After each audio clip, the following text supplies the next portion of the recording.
Hello my dear students, आज के इस लेक्चर के अंदर हम स्टडी करने वाले हैं स्पॉन्टेनियस प्रोसेस, जो कि चैप्टर नंबर 6 थर्मोडायनेमिक्स से रिलेटेड है।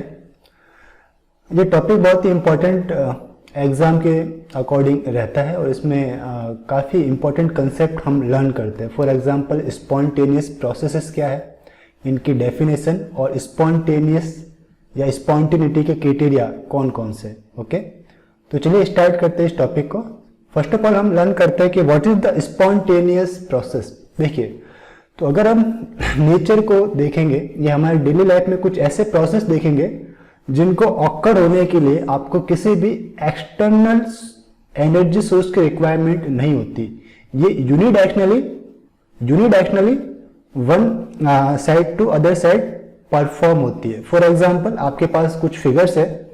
For example means cliff jumping. अगर आप क्लिफ जंपिंग मीन्स आप किसी माउंटेन के ऊपर चढ़ते हो, वहां से वाटर बॉडी यानी water containing body like pond, like river, like lake के अंदर अगर आप जंप करते हो तो ऑटोमेटिकली आप अप टू डाउन आते हो, आपको किसी एक्सटर्नल फोर्स की रिक्वायरमेंट नहीं है। बट अगर मैं इसका जस्ट रिवर्स करूं, like climbing on the mountain, तो उस कंडीशन में आपको एक्सटर्नल एनर्जी रिक्वायर्ड है। ऊपर चढ़ने के लिए आपको एनर्जी रिक्वायर्ड है। आप नेचर के अपोजिट कुछ वर्क आपको करना पड़ रहा है, ठीक है। तो इसी टाइप से सेकंड एग्जांपल है लाइक हीट फ्लो। अगर हम हाई टेम्परेचर वाले किसी ऑब्जेक्ट को लो टेम्परेचर वाले ऑब्जेक्ट के साथ टच करेंगे, ओके, ऑब्जेक्ट को एक दूसरे से टच करेंगे, तो क्या होगा, automatically high temperature to lower temperature heat transfer होगी। कब तक ट्रांसफर होगी? जब तक दोनों ही बॉडी का जो टेम्परेचर है वो सेम ना हो जाए। ओके, ये सेम ना हो जाए। ये एक ऑटोमेटिकली प्रोसेस है, स्पॉन्टेनियस, इसी को बोलेंगे हम स्पॉन्टेनियस प्रोसेस, जिसके लिए कोई एक्सटर्नल वर्क या फोर्स रिक्वायर्ड नहीं होता। ओके, तो ये आपका देखिए 200 डिग्री से वाला कोई एक ऑब्जेक्ट है और एक है 100 डिग्री, तो डेफिनेटली क्या होगा, 200 डिग्री वाले डिग्री सेल्सियस वाले बॉडी से या ऑब्जेक्ट से हीट आपकी जाएगी किसमें, लेस हीट वाली बॉडी में, लाइक 100 डिग्री सेल्सियस वाले बॉडी में ट्रांसफर होगी। तो इस कंडीशन में पहले ऑब्जेक्ट का भी टेम्परेचर 150 होगा, मीन्स ये 50 डिग्री सेल्सियस डिक्रीज होगा, और second object 50 degree Celsius increase होगा, और दोनों का टेम्परेचर जब सेम हो जाएगा 150 डिग्री सेल्सियस, तो उस कंडीशन में हीट ट्रांसफर होना बंद हो जाएगी। तो ये हो गया आपका स्पॉन्टेनियस प्रोसेस। ओके, इसे हम कहेंगे ये जो दो बॉडीज है ये आपस में इक्विलिब्रियम कंडीशन में एग्जिस्ट है। Means equilibrium means rate of forward direction या rate of reaction of forward direction equals to rate of reaction of backward direction. अगर कुछ एनर्जी फॉरवर्ड डायरेक्शन में जाती है तो उतनी ही एनर्जी वापस बैकवर्ड डायरेक्शन में आ जाएगी। ये रहेगा आपका इक्विलिब्रियम। तो देखिए, इसका जस्ट हम डेफिनेशन देखते हैं जो हमारे स्क्रीन के ऊपर है। A process which proceed of its own accord without any outside assistance is termed as spontaneous और नेचुरल प्रोसेस। स्पॉन्टेनियस प्रोसेस का सेकंड नेम क्या है, नेचुरल प्रोसेस। ये अपने आप ही प्रोसीड होती है, process proceed of its own accord without any outside assistance, outside energy, external energy. Okay, अब अगर इसी प्रोसेस को अगर आपको रिवर्स करना है तो आपको एक्सटर्नल एनर्जी की रिक्वायरमेंट होगी। आई रिपीट, इसी प्रोसेस को अगर आपको रिवर्स करना है तो आपको एक्सटर्नल एनर्जी की रिक्वायरमेंट होगी। फॉर एग्जांपल, आप क्लिफ जंपिंग के through mountain to water body के अंदर जंप तो आपने कर दिया, आप नीचे आ गए, वापस अगर आपको माउंटेन पे चढ़ना है तो आपको एनर्जी रिक्वायर्ड होगी, आपको वर्क करना पड़ेगा। इसी टाइप से 200 degree Celsius to 100 degree Celsius के अंदर जब एनर्जी और हीट ट्रांसफर तो हो गई, लेकिन अगर वापस चाहते हो कि सेकेंड ऑब्जेक्ट से हीट फर्स्ट ऑब्जेक्ट के अंदर ट्रांसफर हो तो आपको एक्सटर्नल सोर्स या हीट या फिर वर्क करना पड़ेगा। ओके, देखते हैं नेक्स्ट। तो इसमें क्या है, तो अगर हमारे पास सम स्पॉन्टेनियस प्रोसेस है तो नॉन स्पॉन्टेनियस प्रोसेस भी होंगे। ऐसे प्रोसेस जिनको कैरी करने के लिए या ऑकर करने के लिए एक्सटर्नल वर्क या एनर्जी रिक्वायर्ड होती है। The reverse process which does not proceed on its own is referred as spontaneous और अननेचुरल प्रोसेस। कुछ प्रोसेस ऐसे होते हैं जो अपने आप ऑकर्ड नहीं होते, उसे हम क्या कहेंगे, अननेचुरल प्रोसेस या non spontaneous process. For climbing on the mountain, okay, ये भी क्या है आपका आपका ये है non spontaneous and unnatural process. Secondly हम चलते हैं हमारे सेकंड स्लाइड के ऊपर। स्पॉन्टेनियस प्रोसेस के अंदर ही एग्जांपल है, फर्स्ट एग्जांपल आपके पास हमारे पास है cliff jumping and mountain climbing. तो cliff jumping is a spontaneous process where as mountain climbing required work, so it is a non spontaneous process और non natural process. Second, heat flow, when two balls of metal, one hot and one cold are connected, heat flows। और heat कहां से कहां flow होगी? Higher temperature ball to lower temperature ball. और कब तक heat flow होगी? जब तक दोनों ही बॉल्स का टेम्परेचर इक्वल्स नहीं हो जाता, यानी दोनों ही बॉल्स इक्विलिब्रियम कंडीशन में एग्जिस्ट नहीं होती। ओके, पॉइंट है इसके अंदर spontaneous from the hot ball to cold one, never from cold to hot. जो भी आपका हीट फ्लो होगा वो कहां से कहां होगा? आपका हॉट टू कोल्ड और never from cold to hot. It require work to transfer heat from one place to other, say by mean of refrigerator pump. Okay, अगर आपको कोल्ड बॉडी से या आपको कोल्ड बॉडी से हीट या sorry आपको hot body से heat को ट्रांसफर करना है कोल्ड बॉडी की ओर, तो ये आपका रहेगा स्पॉन्टेनियस। बट आपको एक नॉर्मल टेम्परेचर बॉडी से हीट को ट्रांसफर करना है हॉट टेम्परेचर बॉडी की ओर, तो आपको एक्सटर्नल वर्क रिक्वायर्ड होगा। और रेफ्रिजरेटर यही करता है। वो क्या करता है? जो भी आप ऑब्जेक्ट या मटेरियल रेफ्रिजरेटर के अंदर पुट करते हो तो वो क्या करता है? इसके टेम्परेचर को डाउन करता है। ओके, हमारा जो रूम टेम्परेचर है उससे भी डाउन करता है। तो अगर वो टेम्परेचर को डाउन कर रहा है तो इस कंडीशन में आपको external heat external work required रहता है। ओके, तो वो रहता है आपका non spontaneous process. Refrigerator is a non spontaneous process. Second आपके पास है गैस फ्लो। गैस फ्लो में क्या होता है मीन्स, अगर आपने दो कंटेनर जिसके अंदर गैस फिल है, लाइक दिस वन, एक के अंदर गैस फिल है, सेकंड अभी आपका इम्पल्टी और बीच में के अंदर आपका नोब है। अगर आपने नोब को ऑन कंडीशन में रखा तो क्या होगा? गैस फर्स्ट कंटेनर से मींस ए से बी के अंदर फ्लो होना स्टार्ट होगी। कब तक फ्लो होगी? जब तक ए एंड बी के अंदर दोनों में गैस प्रेशर सेम नहीं हो जाता। ओके, तो ये है आपका स्पॉन्टेनियस प्रोसेस। तो देख लेते हैं, when a vessel containing a gas is connected to another evacuated vessel, means ये खाली है, वैक्यूम है। The gas spreads throughout spontaneously unless the pressure is the same in both the vessel। कब तक ये स्प्रेड होगी? जब तक कि A और B के अंदर प्रेशर सेम नहीं हो जाते। जब PA इक्वल्स टू PB हो जाएगा तो हम कहेंगे इनके बीच में इक्विलिब्रियम कंडीशन सेट हो गई। क्या हो गया बेटा? इक्विलिब्रियम कंडीशन सेट हो गई है। PA means pressure of the body A, PB means pressure of the body B। Okay, the reverse process means अगर आपको बी से वापस से सारी की सारी गैस को ए में ले जाना है तो उस कंडीशन में आपको एक्सटर्नल वर्क करना पड़ेगा। तो यही है the reverse process of compressing the gas into original vessel can not occur unless work is done on it. अपने आप ऑकर नहीं होगा, उसके लिए आपको एक्सटर्नल वर्क डन करना पड़ेगा। नेक्स्ट, स्पॉन्टेनियस प्रोसेस के लिए कुछ कंडीशंस है। Spontaneity of system can be explain by 3 different terms. Okay, कोई भी स्पॉन्टेनियस प्रोसेस ऑकर हो रहा है तो उसको 3 टर्म्स के थ्रू आप डिफाइन कर सकते हो। First one is in term of enthalpy change. Enthalpy को हम डेल्टा एच से रिप्रेजेंट करेंगे, एंथैल्पी चेंज को डेल्टा एच से of a system. Second, in term of entropy change which is represented by delta S of the system. And third one in term of Gibbs free energy chain delta G. This one is Gibbs free energy chain delta G of this system. Enthalpy change और enthalpy के बारे में एक पूरा separate video मैं आपको upload करूंगा। Entropy and entropy change and Gibbs free energy and Gibbs free energy change, ये दोनों टॉपिक इसी लेसन के अंदर, इसी वीडियो के अंदर पूरा एक्सप्लेन्ड है। ओके, तो मीन्स कोई स्पॉन्टेनियस प्रोसेस है उसको अपने एक्सप्लेन करने के लिए आपके पास 3 थिंग्स है। First enthalpy change, second entropy change and third Gibbs free energy change. अब एंथैल्पी क्या है, एंट्रोपी क्या है, गिब्स फ्री एनर्जी क्या है, ये सारे हम 1 बाय 1 स्टडी करेंगे। देख लेते हैं क्राइटेरिया ऑफ स्पॉन्टेनिटी में वही जो 3 पॉइंट थे उसी को एक्सप्लेन किया है यहाँ पे भी। Spontaneous change is a one way और यूनिडायरेक्शनल, मीन्स ये एक ही साइड ऑकर होता है, रिवर्सिबल प्रोसेस नहीं होता।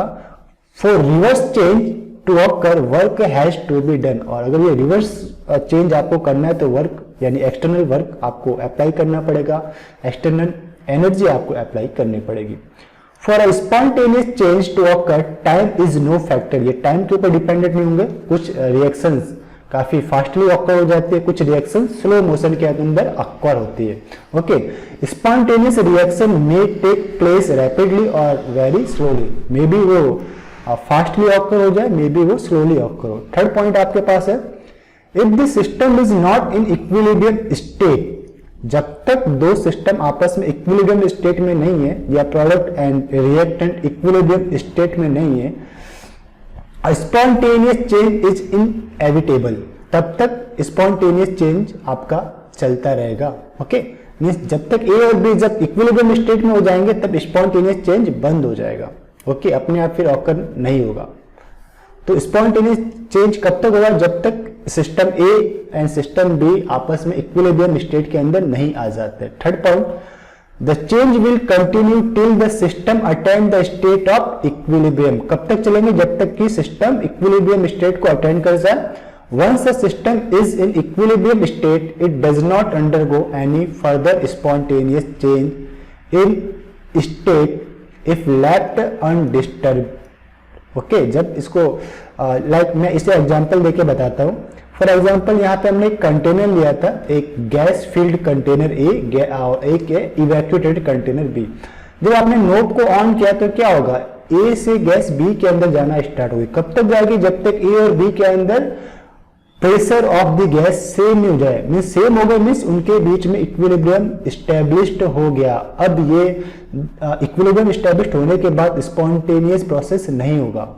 ओके, स्पॉन्टेनियस प्रोसेस क्लोज हो गया यहीं पे। कब होना था इसको, जब आपने नोब ओपन किया, ए में प्रेशर ज्यादा था, बी में कम था, तब स्पॉन्टेनियस प्रोसेस के थ्रू ए से गैस बी में आएगी। यही कहना चाहता है पॉइंट नंबर 4 में। पॉइंट नंबर 5 आपका क्या है, A spontaneous change is accompanied by decrease of internal energy, means किसी स्पॉन्टेनियस प्रोसेस के लिए रिक्वायर्ड है कि उसकी इंटरनल एनर्जी और एंथैल्पी के अंदर डिक्रीज हो, वो डिक्रीज हो। Second, increase of entropy, entropy उसकी इंक्रीज हो। एंड थर्ड पॉइंट रहता है decrease of Gibbs free energy, यानी डेल्टा जी का मान भी उसका डिक्रीज हो। ओके, तो यहाँ पे कुछ एग्जांपल, इसको ज्यादा क्लोजली आप इसे देखिए। It implies that only such reaction will occur which are exothermic. जो एक्सोथर्मिक, ये कुछ हमारे कंक्लूजन है या कुछ ऑब्जर्वेशन है कि जो भी एक्सोथर्मिक रिएक्शन है वो आपकी क्या रहती है, स्पॉन्टेनियस रिएक्शन रहती है। But the melting of ice and evaporation of rain water are endothermic process which proceed spontaneously. But कुछ एग्जाम्पल ऐसे भी है जिसमें आइस मेल्ट होना, for example and endothermic reaction, इनमें क्या होता है, इनमें ये है आपकी एंडोथर्मिक रिएक्शन, मीन्स ये एनर्जी को गेन करती है फिर भी स्पॉन्टेनियस है। ओके, तो पहले वाले स्टेटमेंट को इसने क्या किया, अनफॉलो किया। अभी पहला स्टेटमेंट क्या था कि it implied that only such reaction will occur which are exothermic, but there are some reaction exist which are endothermic and spontaneous। तो spontaneous की क्राइटेरिया के लिए एक्सोथर्मिक होना नेसेसरी नहीं है, कुछ और भी फैक्टर काम करेंगे, like entropy, like Gibbs free energy. Okay, clearly there is some other factor in addition to delta H which govern spontaneity. It is the second law of thermodynamics which introduce this new factor, that is entropy. First law, second law, zeroth law and third law of the thermodynamics, उसे भी हम study करेंगे। अब हमारे पास जो first factor of spontaneity रहता है वो है आपकी एंथैल्पी। एंथैल्पी को हम रिप्रेजेंट करते हैं एच से, और ये स्पॉन्टेनिटी का फर्स्ट फैक्टर है। अब एंथैल्पी होती क्या है, तो एंथैल्पी एक टाइप की एनर्जी है। एट द कांस्टेंट प्रेशर के ऊपर, कांस्टेंट प्रेशर के ऊपर सिस्टम की total energy, total internal energy जो रहेगी वही आपकी एंथैल्पी के बराबर होगी। Okay, at the constant pressure जो भी सिस्टम की इंटरनल एनर्जी का अगर आप ऐड करोगे तो वो आपकी एंथैल्पी के बराबर होता है। देख लेते हैं इसके अंदर। अब क्वेश्चन यहाँ पे बनते हैं एंथैल्पी के ऊपर, एक अलग से पूरा वीडियो मैं अपलोड करूंगा, आप उस वीडियो के थ्रू आप डिटेल स्टडी कर सकते हैं। एट प्रेजेंट टाइम एंथैल्पी क्या है, तो इंटरनल एनर्जी का सम है and at the constant pressure. अब है क्या कि is decrease in enthalpy a criterion for spontaneity, क्या हमेशा एनर्जी डिक्रीज होती है तब स्पॉन्टेनियस प्रोसेस होगा, ये इसने क्वेश्चन मार्क लगाया, मीन्स क्वेश्चन पूछ रहा है अपने से। तो देखिए हमेशा किसी रिएक्शन की एंथैल्पी डिक्रीज होती है तो ये जरूरी नहीं है कि वो स्पॉन्टेनियस ही होगा। ओके, अगर किसी सिस्टम की एनर्जी इंक्रीज हो रही है तो उस कंडीशन में भी वो स्पॉन्टेनियस प्रोसेस हो सकता है। तो ये एक रिक्वायर्ड और नेसेसरी कंडीशन नहीं है कि एंथैल्पी हमेशा नेगेटिव हो। अगर किसी सिस्टम की एंथैल्पी पॉजिटिव है तो भी वो स्पॉन्टेनियस हो सकता है। अब देखिए example first, like 1/2 N2, G means gas, plus 3/2 H2, G means gas. यानी N2 और H2 जब कंबाइन करोगे तो आपके पास क्या बनेगा, NH3 gas. Okay, nitrogen and hydrogen के रिएक्शन से आपके पास बनेगा अमोनिया। इस पूरे रिएक्शन के अंदर delta RH means enthalpy change in this reaction, ये कितना रह रहा है, -46.1 किलो जूल पर मोल। ये नेगेटिव साइन क्या रिलीज कर रहा है कि इस सिस्टम इस रिएक्शन में एनर्जी रिलीज हो रही है, रिएक्शन में एनर्जी रिलीज हो रही है, इसलिए माइनस साइन यहाँ पे प्रेजेंट है। तो यहाँ पे डेल्टा H की वैल्यू क्या आ रही है, नेगेटिव आ रही है। जब भी तो ये किस टाइप की रिएक्शन है, आपकी एक्सोथर्मिक रिएक्शन को रिप्रेजेंट कर रहा है। इसी टाइप से second reaction, hydrogen gas 1/2 H2 plus 1/2 Cl2 tends to HCl, आपके क्या बनेगा HCl। ये जो 1/2 3/2 है, ये किसके लिए हमने यहाँ पे ऐड किए हैं, केमिकल इक्वेशन को बैलेंस्ड करने के लिए हमने इसे ऐड किया। ओके, तो डेल्टा RH0 यहाँ पे कितना आ रहा है आपका, -92.32 किलो जूल पर मोल। मीन्स इस रिएक्शन में -92 किलो जूल एनर्जी आपकी रिलीज हो रही है। तो ये भी आपका क्या है, एंथैल्पी चेंज नेगेटिव है, मीन्स एनर्जी रिएक्शन में रिलीज हो रही है, मीन्स एक्सोथर्मिक रिएक्शन है। जब भी माइनस चार्ज आता है या चार्ज मीन्स साइन आता है, तो वहां पे आपको ये आपका कंक्लूजन रहेगा कि जो रिएक्शन टाइप है वो एक्सोथर्मिक रिएक्शन में एनर्जी रिलीज हो रही है, बाहर निकल रही है। ओके, तो इन दोनों रिएक्शन से हम क्या कंक्लूड करते हैं, that the postulate that driving force for a chemical reaction may be due to decrease in energy as the basis of evidence of this two example. ठीक है, कि मे बी क्या हो सकता है कि ये दोनों स्पॉन्टेनियस रिएक्शन है, मीन्स दोनों फॉरवर्ड डायरेक्शन के अंदर ही प्रोसीड होती है। तो हम क्या पोस्टुलेट लगा सकते हैं कि भाई किसी स्पॉन्टेनियस रिएक्शन के लिए हो सकता है कि ये क्राइटेरिया हो कि उसकी केमिकल या जो एंथैल्पी है वो डिक्रीज होती हो, बट कुछ एग्जांपल ऐसे भी जिसमें उसकी एंथैल्पी इंक्रीज होती है। For example now let us examine there are some other example like N2 plus O2, आपको क्या बनेगा NO2 नाइट्रोजन डाइऑक्साइड। इसमें एंथैल्पी चेंज कितना है, +32.2 किलो जूल पर मोल।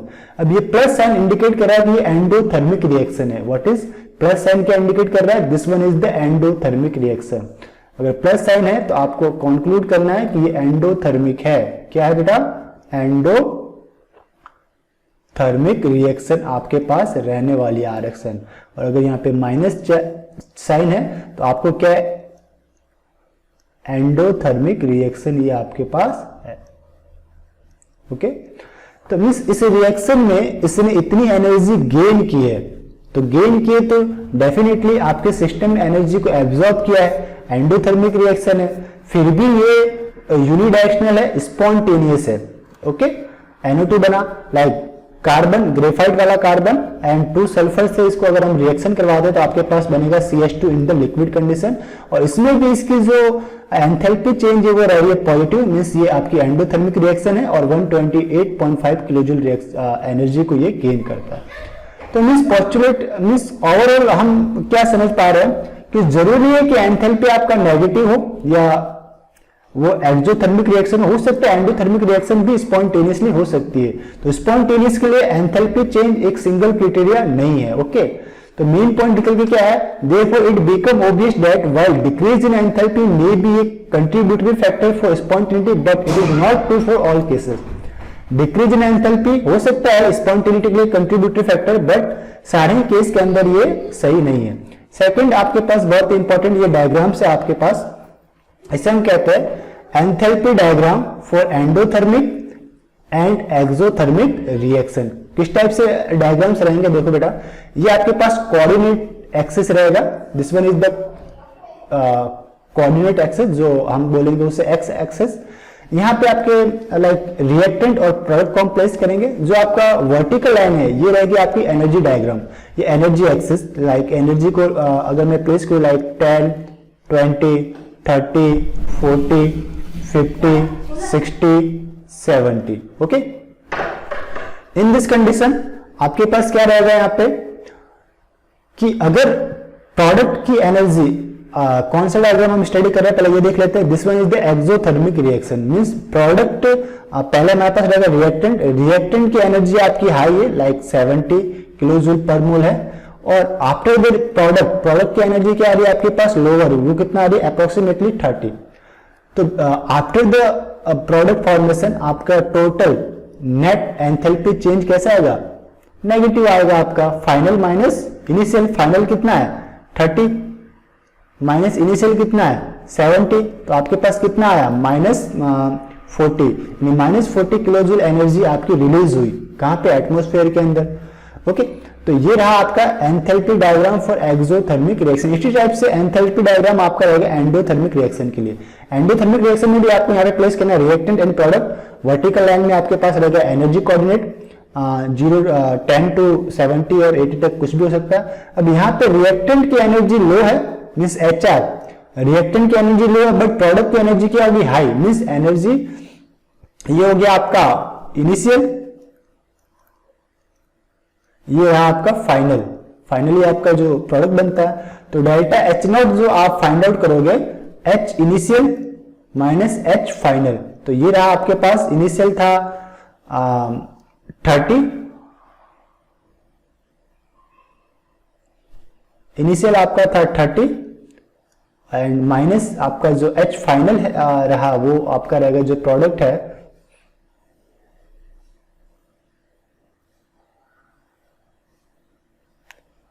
प्रोडक्ट आपका था 70 समथिंग। तो ये आपका क्या रहेगा, जस्ट 1 मिनट,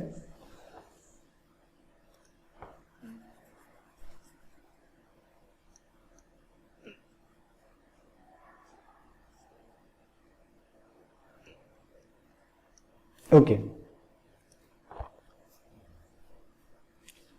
इसमें प्रोडक्ट की एनर्जी आपके पास आई है, रिएक्टेंट की लेस है, तो डेल्टा H क्या आएगा आपका, high minus low, means HP minus HR, means HP लगभग आपका कितना है 70 और HR कितना है 30, तो आपके पास कितना आएगा 40 प्लस में, मींस इसने 40 किलो जूल एनर्जी को एब्जॉर्ब किया है, अपने अंदर एब्जॉर्ब करके रखा है, ओके।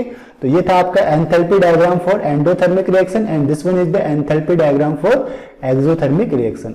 अब चलते हमारे पास है एंट्रोपी। सेकंड जो फैक्टर है स्पॉन्टेनिटी के लिए वो है आपके पास entropy. It is a very important, represented by S. Entropy क्या है वो भी देखेंगे। देखिए जहां पे एंथैल्पी फेल हो जाए स्पॉन्टेनिटी को डिस्क्राइब करने के लिए, वहां पे एंट्रोपी को इंट्रोड्यूस करना पड़ता है, और जहां पे एंथैल्पी प्लस एंट्रोपी दोनों फेल हो जाए वहां पे आपको गिब्स फ्री एनर्जी को इंट्रोड्यूस करना पड़ेगा। तो ऐसे रिएक्शंस जिसकी स्पॉन्टेनिटी को हम एंथैल्पी के थ्रू डिस्क्राइब नहीं कर सकते, एक्सप्लेन नहीं कर सकते, वहां पे आपको एंट्रोपी को लेके आना है, ओके। तो चलिए पढ़ते हैं हम लोग।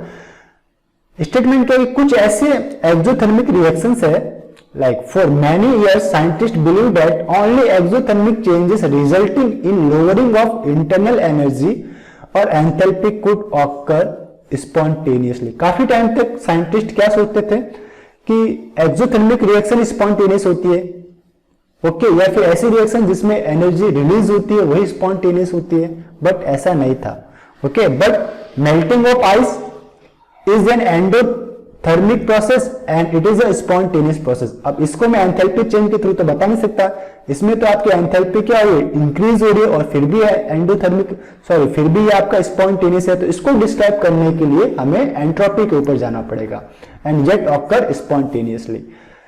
और सेकेंड एग्जाम्पल है on a warm day ice melt by itself, the evaporation of water is another example of spontaneous endothermic process. Generally sea water evaporate होता है, उसमें भी वो नेचुरली इवापोरेट होता है, वहां पे हमको एक्सटर्नल फोर्स उसको देते नहीं है। तो ये भी एंडोथर्मिक रिएक्शन का एग्जांपल है, और ये भी आपका क्या है, स्पॉन्टेनियस प्रोसेस है। इवापोरेशन ऑफ वाटर ये क्या करता है, एनर्जी को गेन करता है, तभी तो इवापोरेट होता है। ओके, दस across the need of inventing another driving force, हमें किसकी रिक्वायर्ड हो, एक अनदर ड्राइविंग फोर्स की यहाँ पे रिक्वायरमेंट है जो इस स्पॉन्टेनियस प्रोसेस को ऑकर करता है, and that affect the spontaneity, and this was known as the entropy change. किसके रूप में जानते हैं, एंट्रोपी चेंज। एंट्रोपी एस है और एंट्रोपी चेंज को रिप्रेजेंट करते हैं डेल्टा एस। अब एंट्रोपी है क्या, entropy generally the measurement of the randomness of the system और डिस्टर्बेंस ऑफ द सिस्टम और disorderness of the system. Entropy क्या है बेटा, तीन चीजें, measurement of randomness of the system, disturbance in the system and disorderness in the system. अगर किसी system की जितना ज्यादा रैंडम है वो उतनी ही ज्यादा उसकी एंट्रोपी है, जितना ज्यादा वो डिस्टर्ब है उतनी ज्यादा उसकी एंट्रोपी, जितना ज्यादा उसमें डिसऑर्डरनेस है उतनी ज्यादा वो उसकी एंट्रोपी है। अब डिसऑर्डरनेस में सिस्टम के जो मॉलिक्यूल्स है वो आपस में दूर दूर रहना पसंद करते हैं। अगर किसी सिस्टम में मॉलिक्यूल अरेंज प्रॉक्सिमिटी में, यानी उसके मॉलिक्यूल ऑर्डर्ड है, तो हम कहेंगे कि वो आपका उस सिस्टम की जो एंट्रोपी है वो लेस है। उसी सिस्टम में अगर मॉलिक्यूल आपस में बहुत ज्यादा दूर दूर है तो हम कहेंगे कि उस सिस्टम की एंट्रोपी हाई है। तो जनरली होता है क्या है कि नेचुरली जो किसी भी सिस्टम के जो मॉलिक्यूल है वो ऑर्डर से डिसऑर्डर की ओर जाना चाहते हैं, मींस पास पास से दूर दूर जाना चाहते हैं। तो जब भी ऐसा होगा कि मॉलिक्यूल पास पास से दूर दूर जाएंगे तो वो आपका स्पॉन्टेनियसली प्रोसेस ऑकर्ड होगा। ओके, तो यहां पे मैंने डिस्क्राइब किया spontaneity and randomness. We can say that randomness of the water molecule increase as ice melt into water और water evaporate into space. Definitely भाई आइस में क्या होता है, वाटर मॉलिक्यूल फिक्स रहते हैं, अपने पोजीशन के ऊपर फिक्स रहते हैं। वाटर में क्या करते हैं, थोड़े दूर दूर रहते हैं, रैंडमनेस इनकी इंक्रीज हो गई, डिस्टर्बेंस इंक्रीज हो गया, एंड इवापोरेट करने के बाद वाटर मॉलिक्यूल गैस में चेंज हो जाते हैं। उस कंडीशन में इनके अंदर क्या होता है, रैंडमनेस डिसऑर्डरनेस ज्यादा होती है, गैस मॉलिक्यूल जहां चाहे वहां पे ट्रेवल कर सकते हैं। ओके, तो इसलिए यही ड्राइविंग फोर्स है। क्या ड्राइविंग फोर्स है, randomness increase, disorder increase. Okay, ये सारे इनके ड्राइविंग फोर्स है। तो increase in randomness favours spontaneous change. तो हम क्या कह सकते हैं फिर, a change that bring about randomness is more likely to occur that bring about order. Okay, तो जो भी चेंज जो रैंडमनेस को इंक्रीज करेगा वो आपका ज्यादा अच्छे तरीके से होगा कंपेयर टू उसके जिसमें मॉलिक्यूल्स ऑर्डर्ड कंडीशन में आएंगे। ओके, समझ रहे हो ना, मीन्स आइस का वाटर में, आइस का लिक्विड वाटर में पिघलना, ये एक क्या किस टाइप का रिएक्शन है, एक ऑर्डर्ड मॉलिक्यूल का नॉन ऑर्डर्ड मॉलिक्यूल में कन्वर्ट होना। ये प्रोसेस इजीली आपका ऑकर्ड होगा, बट लिक्विड वाटर का वापस से आइस में कन्वर्ट होना, ये आपका जो है इसमें क्या हो रहा है कि जो रैंडमनेस मॉलिक्यूल्स है वो अरेंज हो रहे हैं, तो ये आपका क्या है, स्लोली ऑकर्ड होगा। ओके, अब आपके पास है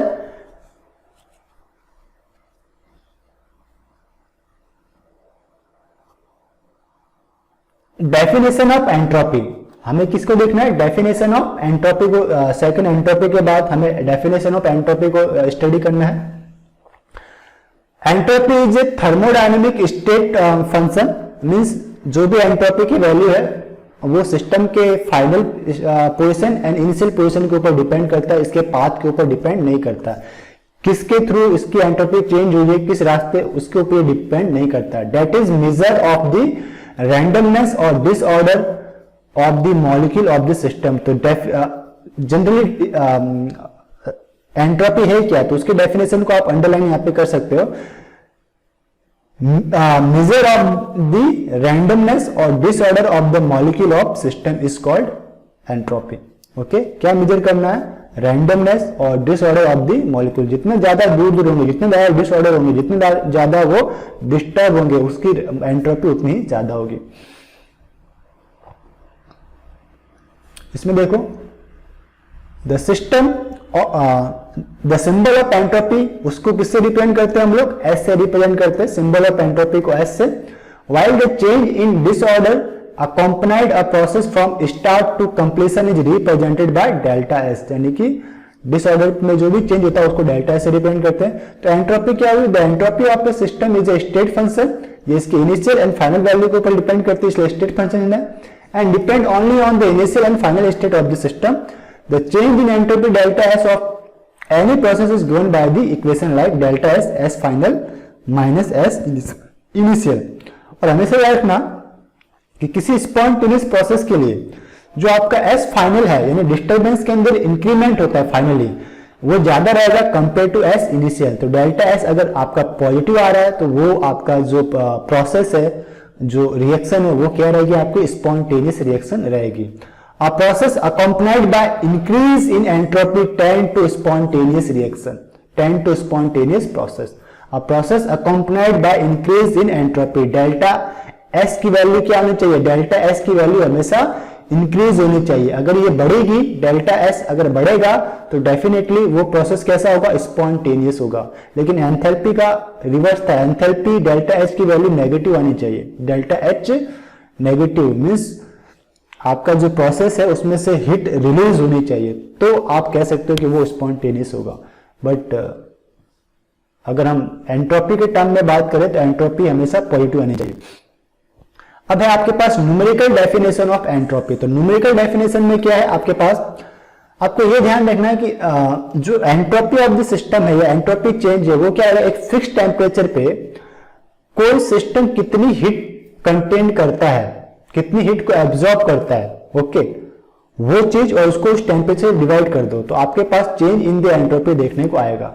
तो यहां पे आपके पास रहेगा according to entropy of a system, entropy of a system which not undergo in a chemical or physical change is the constant quantity when there is no communication of heat, okay, according to him entropy of the system क्या था? आपका एक constant quantity जब उसके अंदर heat का exchange नहीं हो रहा। बट क्या होगा?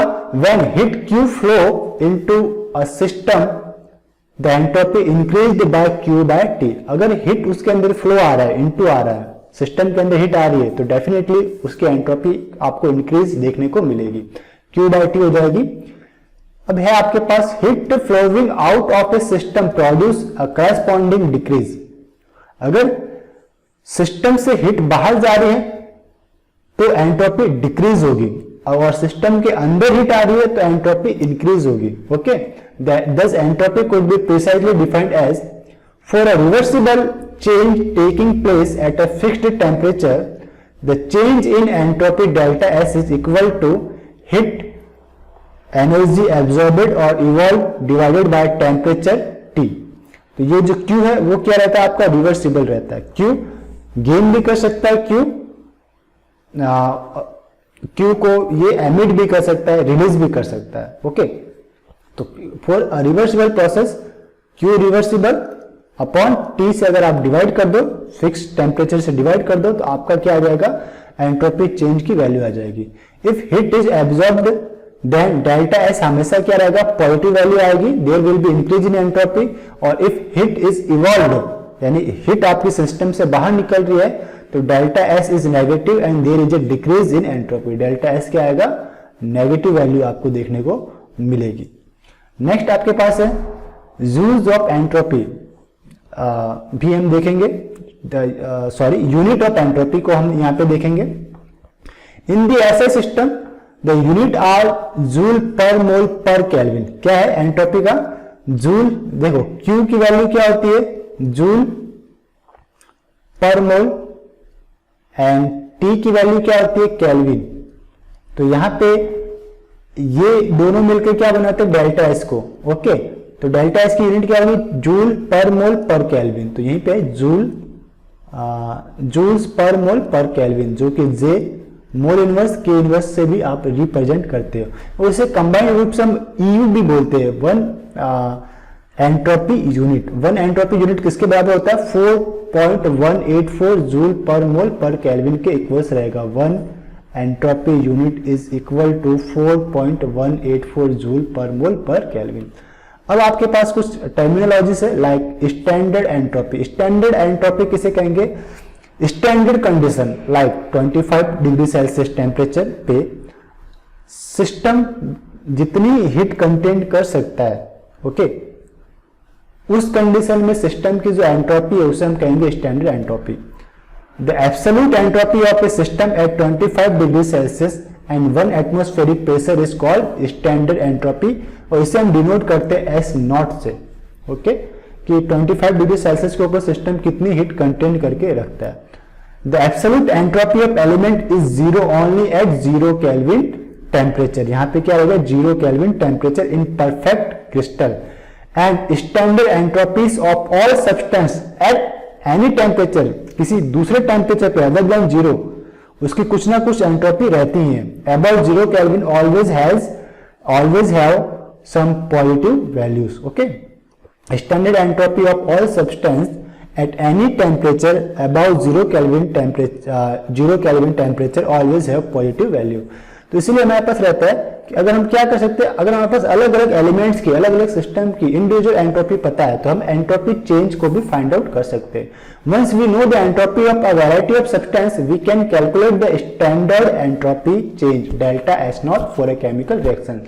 तो डेल्टा एस नॉट क्या रहेगा, summation of S nought of product minus summation of S nought of reactant, कि प्रोडक्ट के अंदर जो भी एलिमेंट है उन सभी के एंट्रोपी का समेशन माइनस रिएक्टेंट में जो भी एलिमेंट है, जो भी सब्सटेंस है उनकी एंट्रोपी का समेशन करके घटा दो तो आपके पास डेल्टा एस नॉट आ जाएगी, ओके। और इसे आप किसी केमिकल रिएक्शन के लिए फाइंड आउट कर सकते हो। नेक्स्ट आपके पास जो फैक्टर रहने वाला है वो है स्टैंडर्ड एंट्रोपी ऑफ फॉर्मेशन। अब एंट्रोपी ऑफ फॉर्मेशन मींस एक मोल सब्सटेंस फॉर्म होने में जितनी एंट्रोपी सिस्टम की चेंज होती है वो रहेगा उसका स्टैंडर्ड एंट्रोपी ऑफ फॉर्मेशन। तो वही है, it is the entropy of formation of 1 mole of A compound from the elements under standard condition. Standard condition means 25 degree Celsius temperature and 1 atm आपका रहेगा प्रेशर, स्टैंडर्ड कंडीशन। तो 1 मोल compound form होने में जो भी एंट्रोपी चेंज होगी उसको हम डिनोट करेंगे delta S not F. F means entropy change of formation, okay। तो we can calculate the value of entropy of a given compound from the values of S naught of individual element, like S naught of the formation equals to S naught of the compound minus summation of S naught of element। जितने भी element या reactant के अंदर जो element है उन सभी की एंट्रोपी का पहले ऐड कर दो और उसे कंपाउंड की एंट्रोपी में से घटा दो तो आपके पास डेल्टा एस नॉट एफ की वैल्यू आ जाएगी। ये जो यहाँ जो लिखा है वो रहेगा delta S not F. Delta यहाँ पे शायद बाय मिस्टेकली रिमूव हो चुका है, तो ये रहेगा आपका delta S not F. Next आपके पास जो मेन इंपॉर्टेंट फैक्टर है स्पॉन्टेनिटी के लिए वो है Gibbs free energy. Gibbs free energy and spontaneity very important boys, इसे काफी इंपॉर्टेंट है, अंडरलाइन करके रखना। Gibbs free energy and spontaneity, देखो मैंने पहले भी एक बात बताई थी, जहां पे एंथैल्पी स्पॉन्टेनियस प्रोसेस को एक्सप्लेन करने में जहां पे एंथैल्पी चेंज स्पॉन्टेनियस प्रोसेस को एक्सप्लेन करने में अनअवेलेबल है या पूरी तरीके से एक्सप्लेन नहीं कर पा रही, तो उस कंडीशन में आपको एंट्रोपी को इंट्रोड्यूस करना है, ओके। और जहां पे एंट्रोपी भी फेल हो जाए स्पॉन्टेनियस प्रोसेस को एक्सप्लेन करने में तो वहां पे आपको इंट्रोड्यूस करना है गिब्स फ्री एनर्जी को। गिब्स फ्री एनर्जी के थ्रू आप किसी भी सिस्टम या किसी भी केमिकल रिएक्शन स्पॉन्टेनियस है या नहीं है पता लगा सकते हैं, ओके। तो देखो सबसे पहले गिब्स फ्री एनर्जी क्या है वो देखेंगे, then after Gibbs free energy की कुछ केमिकल रिप्रेजेंटेशन इक्वेशन देख लेंगे एंड देन स्पॉन्टेनिटी किस टाइप से उससे रिलेटेड है वो भी देख लेंगे। तो फर्स्ट आपके पास है for a system it is the total entropy change delta S which decide the spontaneity of the process, but most of the chemical reaction fall under the category of either closed system or open system। लेकिन कई सारे system ऐसे जो कैसी category में आते हैं, close system है या फिर ओपन सिस्टम है। क्लोज सिस्टम में ना तो उसके अंदर हीट एक्सचेंज हो सकता है और ना ही उसके अंदर टेम्परेचर एक्सचेंज हो सकता है, ओके। अगर वो ओपन कंडीशन है तो उसके अंदर हीट आपका एक्सचेंज हो सकता है, मैटर भी एक्सचेंज हो सकता है, okay. Therefore the most of chemical reaction there are change in both, enthalpy में भी चेंज वहां पे देखने को मिलेगा, एंट्रोपी में भी चेंज देखने को मिलेगा। तो फिर कैसे डिसाइड करेंगे कि सिस्टम जो गिवन प्रोसेस है वो स्पॉन्टेनियस है या स्पॉन्टेनियस नॉन स्पॉन्टेनियस है। ओके, तो उस कंडीशन में from the previous concept we can say neither decrease in enthalpy nor increase in entropy alone can determine the direction of spontaneous change for these system. Close system and open system के लिए ना तो enthalpy में decrement और ना ही entropy के अंदर increment, दोनों मिलाकर भी इसके स्पॉन्टेनियस प्रोसेस होने के बारे में हमें कोई जानकारी नहीं देते। ओके, तो फॉर दिस पर्पज हमारे पास एक नेक्स्ट टर्मिनोलॉजी को या नेक्स्ट फैक्टर को हमें इंट्रोड्यूस करना पड़ता है, वो रहता है आपका गिब्स फ्री एनर्जी। और गिब्स फ्री एनर्जी आपका स्टेट फंक्शन है, इसे रिप्रेजेंट करते हैं हम जी से, और in the thermodynamics G equal to रहता है H minus TS. H means enthalpy, उसमें से आपको घटाना है T into S.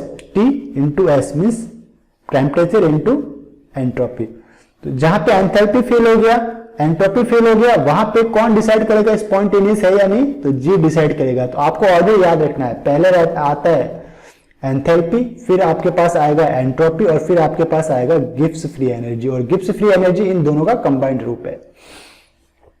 Gibbs function G is extensive property. अब इंटेंसिव प्रॉपर्टी और एक्सटेंसिव प्रॉपर्टी क्या है ये मैंने पहले ही बताया था। एक्सटेंसिव प्रॉपर्टी मींस जो भी इसकी वैल्यू है इसके मास के ऊपर, इसके अमाउंट के ऊपर डिपेंड करेगी, and it is a state function means इसकी जो वैल्यू निकलेगी वो final state and initial state के ऊपर डिपेंड करेगी, इसके पाथ के ऊपर डिपेंड नहीं करेगी।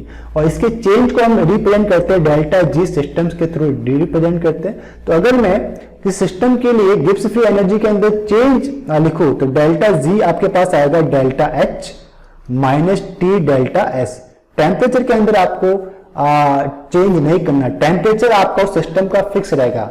मीन्स अगर मैं 25 डिग्री सेल्सियस पे बात कर रहा हूं तो 25 डिग्री सेल्सियस ही मुझे रखना है, वहां पे टेम्परेचर के साथ डिस्टर्बेंस नहीं होगा। ओके, आइसोथर्मल टाइप का प्रोसेस होगा। ओपन सिस्टम में टेम्परेचर हाई हो रहा है तो हीट को एमिट कर देगा, टेम्परेचर लो हो रहा है तो हीट को गेन करेगा अपने सराउंडिंग से, अपने एटमॉस्फेयर से। जो भी सराउंडिंग में उसके साथ जो टच में उसके साथ वो हीट का एक्सचेंज कर करके अपने टेम्परेचर को मेंटेन रखेगा, बट टेम्परेचर डिस्टर्ब नहीं होगा। ओके, तो ये मेन आपकी चीज है। टेम्परेचर क्या रहेगा इसमें, कांस्टेंट रहेगा, डिस्टर्ब नहीं होगा। तो अब आपके पास क्या है, गिब्स एनर्जी चेंज को हम मैथमेटिकली कैसे एक्सप्रेस करेंगे, Gibbs energy change equals to enthalpy change minus temperature into entropy change. ये आपका मैथमेटिकली रिप्रेजेंटेशन है गिब्स एनर्जी का। Gibbs energy change equals to enthalpy change minus temperature into entropy change. तो ये जो इक्वेशन है काफी इंपॉर्टेंट है, इसके ऊपर न्यूमेरिकल बेस्ड क्वेश्चन भी पूछे जाते हैं और इसी इक्वेशन से आप स्पॉन्टेनियस कंडीशन या स्पॉन्टेनियस क्राइटेरिया को एक्सप्लेन कर सकते हैं। आगे जाके देखेंगे हम लोग किस टाइप से एक्सप्लेन करेंगे। गिब्स एनर्जी एंड स्पॉन्टेनिटी के अंदर ही हम ये पढ़ रहे हैं। अब देखो delta H for system is the enthalpy change of a reaction, while जबकि T delta system is the energy which is not available to do a useful work. ये क्या है, आपके पास ऐसी एनर्जी है जो वर्क करने के लिए अवेलेबल नहीं है। अब हुआ क्या, एक्चुअली कोई रिएक्शन प्रोसीड हुई, उसके अंदर कुछ गैस बना। अब गैस बना तो गैस क्या करेगी, एक्सपेंड होगी। तो गैस को एक्सपेंड होने के लिए भी एटमॉस्फेयर के अपोजिट कुछ वर्क करना पड़ेगा, तो वो एनर्जी एक्सपेंड करने में खर्च हो गई। तो टी डेल्टा एस तो एनर्जी खर्च हो गई। ओके, तो ये अवेलेबल नहीं है, आपको वर्क करने के लिए अवेलेबल नहीं है। आपने अगर फ्यूल कंज्यूम किया तो फ्यूल से जो गैसेस बाहर निकली वो गैसेस एटमॉस्फेरिक प्रेशर के अपोजिटली फोर्स लगा करके एक्सपेंड होती है। तो इतनी एनर्जी तो एक्सपेंड होने के अंदर चले गई। ओके, तो जितनी एनर्जी निकली थी, जितनी यानी कि डेल्टा एच जितना निकला था उसमें से टी डेल्टा एस अपने आप को एक्सपेंड करने में खर्च हो गया। ओके, तो डेल्टा एच में से टी डेल्टा एस को घटाने के बाद जो एनर्जी आपके पास बचेगी उसको आप किसी दूसरे वर्क करने के लिए यूज में ले सकते हो। फॉर एग्जांपल आप उस एनर्जी को लाइक व्हीकल्स को रन करने के लिए यूज में ले सकते हो। अगर आपके पास लाइक फ्यूल है, पेट्रोल है या डीजल है, आप उसको डीजल इंजन या पेट्रोल इंजन के अंदर बर्न करा रहे हो तो डेफिनेटली एनर्जी भी आपके पास बनेगी और गैसेस भी बनेगी, बाय प्रोडक्ट के रूप में गैसेस बनेगी। अब ये गैसेस को एटमॉस्फेरिक गैसेस के अपोजिट अपने आप को एक्सपेंड करना है, तो वहां पे एनर्जी समथिंग कंज्यूम्ड हो रही है, समथिंग वहां पे अपनी एनर्जी कंज्यूम्ड हो रही है। तो उस एनर्जी को, टोटल एनर्जी जो कि रिलीज की, उसमें से माइनस कर दो, तो जो आपका रिजल्ट बचा उतनी एनर्जी का आप यूज व्हीकल रन कराने में कर सकते हो। तो वापस से देख लेते हैं। Delta H is the enthalpy change of a reaction, T delta S is the energy which is not available to do a useful work. ये कहां पे यूज हो गया? ये तो अपने आप गैसेस को एक्सपेंड करने में यूज हो गया। So delta G is the net energy available to do useful work and thus a measure of the free energy. आपके पास कितनी फ्री एनर्जी बची जिसका आप यूज कर सकते हो दूसरे वर्क को करने के अंदर। ओके, तो for this reason it is known as free energy of the reaction. किसी रिएक्शन की फ्री एनर्जी कितनी है जिसे आप यूज कर सकते हो, वो उसे हम कहते हैं गिब्स फ्री एनर्जी। तो गिब्स फ्री एनर्जी की हमारे पास एक स्टैंडर्ड डेफिनेशन आएगी, the energy associated with a chemical reaction that can be used to work. Okay, किसी भी केमिकल एनर्जी में टोटल किसी भी केमिकल रिएक्शन में टोटल एनर्जी जो आपकी रिलीज या गेन हुई है वो डेल्टा एच है। इसमें से टी डेल्टा एस को सब्सट्रेट कर दो, क्यों? क्योंकि इतनी एनर्जी गैसेस को एक्सपेंड करने में यूज्ड हो जाती है। ओके, तो टी डेल्टा एस को आप सब्सट्रेट कर दो, तो उसके बाद जो एनर्जी बचेगी वही आपकी नेट एनर्जी है, जिसे आप डेल्टा जी से रिप्रेजेंट करते हो। इस एनर्जी को आप किसी दूसरे वर्क को डन करने में यूज में ले सकते हो। The free energy of a system is the sum of its enthalpy plus the product of temperature and the entropy of the system at constant pressure and constant temperature. तो इसके लिए दो चीजें कांस्टेंट होनी चाहिए, प्रेशर भी constant and temperature भी constant आपका रहना चाहिए, इन दोनों के अंदर चेंज नहीं। एंथैल्पी हमेशा कांस्टेंट प्रेशर के ऊपर ही इवेल्युएट होती है, और अगर आप Gibbs free entropy constant temperature के ऊपर इवेल्युएट होती है। ओके, एंट्रोपी के लिए कांस्टेंट टेम्परेचर चाहिए, एंथैल्पी के लिए कांस्टेंट प्रेशर चाहिए, और गिब्स फ्री एनर्जी के लिए दोनों ही कांस्टेंट चाहिए। ये भी आपकी बहुत ही इंपॉर्टेंट पॉइंट है कि गिब्स फ्री एनर्जी के लिए टेम्परेचर भी कांस्टेंट और प्रेशर भी आपका कांस्टेंट चाहिए। तो free energy of the reaction कैसे लिखेंगे, कैसे कैलकुलेट करेंगे, कैसे फाइंड करेंगे? The change in the enthalpy of the system minus the product of temperature and change in the entropy of the system. ये अगर आप कैलकुलेट करते हो तो आपके पास क्या आ जाएगा? Delta G equal to delta H minus T delta S, means Gibbs free energy equal to change in the enthalpy minus temperature into change in the entropy. Okay, simple सा है, और ये आपको 100% याद ही रखना है, वेरी वेरी इंपॉर्टेंट। हमारे time में या हमारे टीचर्स ने तो इतना हमें बताया भी नहीं था कि इस टाइप से ये होता है, उन्होंने ऊपर ऊपर ही हमें समझा दिया था, तो हमें काफी टाइम लग गया इस पर्टिकुलर कंसेप्ट को समझने के अंदर। तो आपको ये कंसेप्ट सीखने को मिल रहा है, तो इसे आप लर्न करो, इसे समझो कि एक्चुअल में हो क्या रहा है। ओके, जितनी एनर्जी किसी केमिकल रिएक्शन से ऑब्टेन्ड होती है वो सारी की सारी एनर्जी आप वर्क के अंदर यूज नहीं कर सकते, उसका कुछ अमाउंट गैसेस को एक्सपेंड करने के अंदर कंज्यूम हो जाता है, उसके बाद जो एनर्जी बचती है वही आपकी फ्री एनर्जी रहती है। अब standard state free energy of a reaction. Okay, standard state में जो भी किसी रिएक्शन की गिब्स एनर्जी होगी उसे हम कहेंगे standard state Gibbs free energy, और इसे हम रिप्रेजेंट करते हैं डेल्टा जी नॉट से। स्टैंडर्ड स्टेट फ्री एनर्जी या गिब्स फ्री एनर्जी उसे किससे रिप्रेजेंट करेंगे? डेल्टा जी नॉट से। तो delta G nought equal to delta H nought minus T delta H nought. Delta H nought standard enthalpy change और delta H nought standard entropy change. अब किसी chemical reaction के, किसी process के spontaneous होने के लिए ये रिक्वायर्ड है कि उसकी जो गिब्स फ्री एनर्जी है उसकी वैल्यू नेगेटिव आनी चाहिए। या किसी भी प्रोसेस में अगर गिब्स फ्री एनर्जी नेगेटिव आती है तो हम कहेंगे कि वो आपका एक स्पॉन्टेनियस प्रोसेस रहेगा।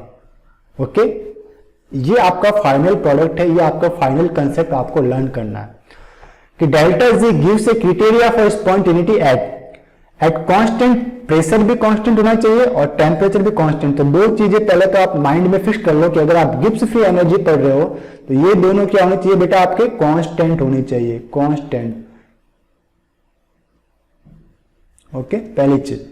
दूसरी, अगर प्रोसेस के अंदर डेल्टा जी की वैल्यू नेगेटिव आती है, मीन्स लेस देन जीरो है, तो वो सारे प्रोसेस कैसे होंगे? स्पॉन्टेनियस प्रोसेस होंगे। ओके, क्या होंगे बेटा?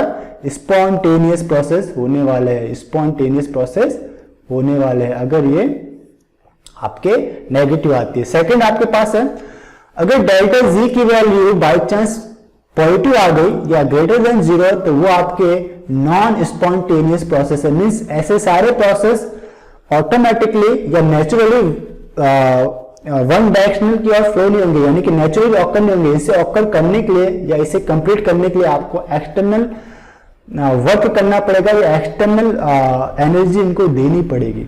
ओके, तभी ये प्रोसेस रिवर्स डायरेक्शन में ऑकर होंगे, यानी ये प्रोसेस ऑकर होंगे। रिवर्स डायरेक्शन में तो नहीं, means process A to B बनने के लिए अगर आपका डेल्टा जी पॉजिटिव आ रहा है तो डेफिनेटली ये स्पॉन्टेनियस नहीं, अपने आप नहीं बनेगा, आपको एनर्जी देनी पड़ेगी तो जाके ए टू बी बनेगा। और अगर मान लो कि किसी रिएक्शन में डेल्टा जी की वैल्यू जीरो आ गई, तो उस कंडीशन में वो जो प्रोसेस है वो कहलाएगा कि जो भी सिस्टम इस प्रोसेस के में इन्वॉल्व है वो इक्विलिब्रियम स्टेट के अंदर है। क्या है? इक्विलिब्रियम स्टेट के अंदर प्रेजेंट है, इक्विलिब्रियम कंडीशन या इक्विलिब्रियम स्टेट के अंदर प्रेजेंट है। Okay, Gibbs free energy change and equilibrium वो कैसे रहेगा? देखो, द क्राइटेरियन फॉर इक्विलिब्रियम क्या है? A plus B, A and B reactant है, उससे क्या बनना है? C plus D. और ये दोनों क्या है? इक्विलिब्रियम कंडीशन है। मींस कुछ सी प्लस डी बनने के बाद, सी प्लस डी की एक फिक्स अमाउंट के बाद अगर कुछ ज्यादा ही सी प्लस डी बनता है तो वापस से रिवर्ट हो जाएगा ए प्लस बी के अंदर। ओके, तो इक्विलिब्रियम के साइन को हम इस टाइप से रिप्रेजेंट करते हैं, double half arrow. Double half arrow आपका रहता है, this one right left to right and this one right to left. Double half arrow ये आपका इक्विलिब्रियम के लिए सिंबल है। तो A plus B equilibrium to C plus D, इस कंडीशन में delta R G means reaction की जो गिब्स फ्री एनर्जी चेंज है वो कितनी रहेगी? आपकी जीरो। मीन्स इक्विलिब्रियम में डेल्टा आर जी की वैल्यू रहती है जीरो। ओके, तो किसी भी रिएक्शन के लिए डेल्टा आर जी की वैल्यू जीरो आ रही है, मीन्स वो इक्विलिब्रियम के अंदर प्रेजेंट है। Gibbs energy of a reaction in which all reactant and product are in standard state, delta R G nought is related to the equilibrium constant K of the reaction as follow. अब हमें पढ़ना है Gibbs energy equation, और इसके अंदर हम एक और टर्मिनोलॉजी को इंट्रोड्यूस करते हैं, वो है आपके पास इक्विलिब्रियम कांस्टेंट। अब ये आपने पढ़ा होगा कि इक्विलिब्रियम कांस्टेंट क्या चीज है, ये हम चैप्टर नंबर 7 के अंदर स्टडी करेंगे। इक्विलिब्रियम कांस्टेंट या इक्विलिब्रिया का पूरा हमारे पास चैप्टर है, बट एट प्रेजेंट टाइम ये याद रखो कि ए प्लस बी आपके पास इक्विलिब्रियम में है सी प्लस डी में, तो जब हम रेट ऑफ रिएक्शन को फाइंड करेंगे तो रेट ऑफ रिएक्शन के टाइम में हमारे पास एक कांस्टेंट आता है, उसी को हम इक्विलिब्रियम कांस्टेंट कहेंगे। एट प्रेजेंट टाइम इसे रिप्रेजेंट करते हैं कैपिटल से के से, और ई क्यू यू भी नीचे एज ए सब स्क्रिप्ट हम डिनोट कर देते हैं। लेकिन एट प्रेजेंट हम यहाँ पर पास एक कैपिटल के जो कि इक्विलिब्रियम कांस्टेंट को रिप्रेजेंट कर रहा है। तो जो रिएक्शन है इक्विलिब्रियम कांस्टेंट में और स्टैंडर्ड गिब्स फ्री एनर्जी के अंदर और गिब्स फ्री एनर्जी चेंज में, वो क्या है relation? Delta R G equal to delta R G nought plus R T L N of L N K. R T, R क्या है आपका gas constant, T temperature, L N K, L N means log at base E. L N का मतलब क्या होता है? L N means mathematics वालों को पता होगा, एल एन है मीन्स लॉगरिथम एट बेस ई, और सिंपल लॉग है मीन्स उसका बेस क्या है? 10 है। फॉर इक्विलिब्रियम प्रोसेस उस रिएक्शन के लिए डेल्टा आर जी की वैल्यू क्या होगी? जीरो होगी। ओके, तो इसमें इक्विलिब्रियम कंडीशन में यहाँ पे जीरो पुट करो, तो delta R G nought at R G nought क्या बेटा? Delta R G nought at standard condition like 25 degree Celsius temperature and 1 atmospheric pressure के ऊपर उस प्रोसेस की Gibbs free energy delta R G nought plus R T L N K. तो delta R G nought क्या आ गया? आप इसको आप लेफ्ट साइड में भेज दो, तो delta R G nought equals to ये रहेगा आपका, या फिर आप इसको यहां भेज दो या इसको यहां कर दो, सेम आएगा minus R T not minus R T ln k। अब ln k को log k के अंदर जब भी आप कन्वर्ट करोगे मीन्स ln k आपका रहता है 2.303 log बेस 10 k। तो बस मुझे ln k की जगह वैल्यू क्या रखनी है, log k और साथ में 2.303। तो ये 2.303 आगे आ जाएगा और माइनस साइन तो पहले से था, तो minus 2.303 multiplied by are T log के। तो डेल्टा आर जी नॉट क्या आ गया आपके पास, तो डेल्टा आर जी नॉट की एक वैल्यू तो ये होगी, एक इक्वेशन ये आप ऐसे भी फाइंड आउट कर सकते हो और सेकंड आप इस टाइप से फाइंड आउट कर सकते हो, delta R G nought equal to delta R H nought minus T delta R S nought, यानी कि दो इक्वेशंस आपके पास हो गए, delta R G nought equal to delta H R nought minus T delta S R nought. Okay, और second है आपके पास minus 2.303 R T log base 10 K क्या आपके पास इक्विलिब्रियम कांस्टेंट। तो इन दोनों ही इक्वेशन के ऊपर बेस्ड न्यूमेरिकल क्वेश्चन आपसे पूछे जाते हैं, वो न्यूमेरिकल क्वेश्चन भी हम लोग सॉल्व करके देखेंगे अपकमिंग लेक्चर्स के अंदर। अब आपके पास है effect of temperature on spontaneity of reaction. अगर किसी रिएक्शन में टेम्परेचर को हम डिस्टर्ब करें, टेम्परेचर को इंक्रीज करें या लो करें, तो स्पॉन्टेनिटी में क्या डेविएशन आपको देखने को मिलेंगी, स्पॉन्टेनिटी में क्या चेंजेस होंगे, वो आपको यहाँ पे देखना है। देखो फर्स्ट वन है आपके पास, if a reaction is favourable for both enthalpy and entropy, like delta G nought की वैल्यू आ रही है लेस देन 0 और डेल्टा एस नॉट की वैल्यू आ रही है greater than 0, then the reaction will be spontaneous, यानी कि इस पर्टिकुलर प्रोसेस के लिए डेल्टा जी नॉट की वैल्यू हमेशा 0 ही आएगी एट एनी टेम्परेचर। ठीक, मीन्स किसी पर्टिकुलर टेम्परेचर, किसी पर्टिकुलर रिएक्शन में delta H not less than 0 आ रहा है और delta H not greater than 0 आ रहा है, तो कोई भी टेम्परेचर आप यूज करो डेल्टा जी नॉट की वैल्यू हमेशा लेस देन 0 ही आएगी और वो जो प्रोसेस है वो स्पॉन्टेनियस होगा किसी भी टेम्परेचर पे। सेकंड केस क्या हो सकता है, if a reaction is unfavourable for both, enthalpy में भी अनफेवरेबल है means delta H not greater than 0 आ रहा है और एंट्रोपी के रूल में भी वो अनफेवरेबल है मीन्स डेल्टा एच नॉट की वैल्यू लेस देन 0 आ रही है, then the reaction will be non spontaneous at all the temperature. ठीक है, तो उस कंडीशन में कोई भी टेम्परेचर ले लो वो हमेशा नॉन स्पॉन्टेनियस प्रोसेस की तरह ही हमारे पास रहने वाला है। थर्ड पॉइंट आपके पास क्या है, इन दोनों ही क्रिटेरिया में से, यानी कि if a reaction is favourable for only one of either entropy और आइदर एंथैल्पी, कि भाई एंथैल्पी के मोड में तो वो फेवरेबल है बट एंट्रोपी के मोड में वो अनफेवरेबल है, उस कंडीशन में क्या होगा, या फिर ये समझ सकते हो कि एंट्रोपी में वो फेवरेबल है एंथैल्पी में नॉन फेवरेबल है, तो क्या होगा, तो उस कंडीशन में वहां पे टेम्परेचर एक मेन रोल प्ले करता है। ठीक है, इस कंडीशन में देखिए the standard state of free energy equation must be used to determine whether the reaction is spontaneous और नॉट, और ये कब पता चलेगा, टेम्परेचर से हम पता चलेगा। For the standard state condition P आपके पास रहेगा not equal to 0.1 mega pascal, concentration not equal to 1 mole, value of delta H and delta S for actual reaction condition must be calculated and used to determine delta G and K equilibrium. ये क्या है आपका equilibrium constant की value भी आपको find out करनी पड़ेगी for non standard state condition. Non standard state condition के लिए आपको डेल्टा जी एंड के इक्विलिब्रियम की वैल्यू फाइंड आउट करनी पड़ेगी। नॉन स्टैंडर्ड स्टेट है मींस प्रेशर 1 एटमॉस्फेरिक प्रेशर नहीं रहेगा और जो आपका कॉन्सेंट्रेशन है वो 1 मोलार भी नहीं रहने वाला।